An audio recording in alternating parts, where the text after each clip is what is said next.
चाईन आपला समज बाहेर चाललेला आहे, जरा काय काम होतं बाहेर.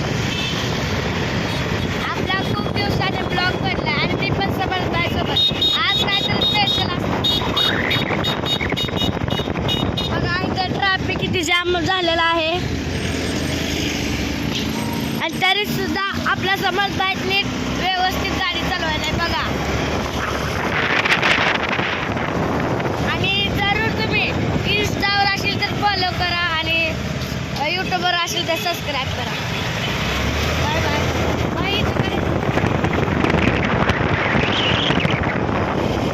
तर तुम्हाला पण असं काही चायनीज लॉलीपॉप खायचं असेल तर तुम्ही पण अवश्य अनन्या चायनीज सेंटर तिथं भेट द्या. आणि तुम्हाला पत्ता सांगतो, पंढरपूर रोड बघा, पंढरपूर रोड कशासमोर रे बघा. आता आपण आलेलो आहे अनन्या चायनीज. तर इथंच आपला ब्लॉग सांगतोय गाईज, लाईक फॉलो सबस्क्राईब करा. सांगते बंद होते. बाय बाय कर रे समर. Bye bye bye.